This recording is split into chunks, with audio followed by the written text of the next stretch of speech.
Thank you very much, Mr. Speaker. With your permission, Mr. Speaker, a few questions for the proponent of the bill. Please proceed, Madam. Thank you very much. I looked carefully at the bill itself, the underlying amendment, and the public hearing testimony, and I was struck by the fact that in support of the bill there were a number of different organizations, including the Yankee Institute, the Bar Association, obviously the governor.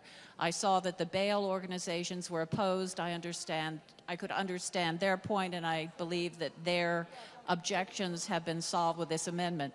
But the thing that really concerned me was the opposition of the Office of the Victim Advocate, who pointed out that there were 24 misdemeanors that involved some violence, including strangulation, stalking, and threatening. And I was concerned by their dismay at this, and also in the terms of the bill, unless it relates to family violence, people who are committing these misdemeanors might be released on bond. Could the good proponent of the bill help assuage my concerns on this? Because I take very seriously the Office of the Victim Advocate's concern. Through you, Mr. Speaker. Representative Tong. Through you, Mr. Speaker. Yes, I shared those concerns with the proposal last year. And those very same concerns were articulated by many of the advocates for bail bondsmen and the bail industry here in Connecticut. They made a couple of arguments. Number one, that there are misdemeanors that do have elements of violence to them. And not all misdemeanors are non-violent misdemeanors, or that they don't involve some sort of physical force or assault or battery.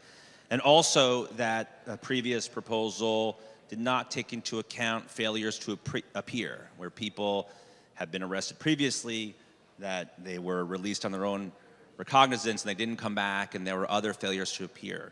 So those two issues were front and center in the debate last year, and at the front of the line, of course, is what you, Representative, articulated, which is, what about people who pose a threat to others, and what about the threat to public safety? So this bill addresses those issues, and we worked very hard, as the ranking member said, through successive negotiations to address the failure to appear issue, which is now a factor that the judge can make a finding on and impose bail. And also very clearly, and I will direct the members to the bill in lines 30 through 34.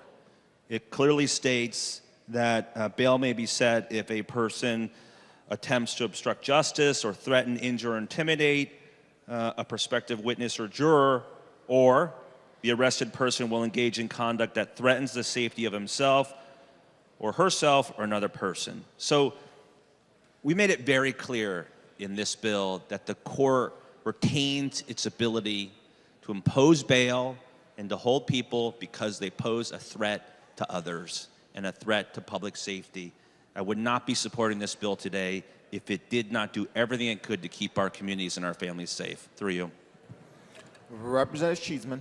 I appreciate the good proponent's comments. I still do remain concerned. It seems to me we're requiring judges to do a bit of mind reading here. I would be very happy to support this if it became clear that any misdemeanor involving violence, whether performed on a family member or not, that bail or additional judicial scrutiny would be required.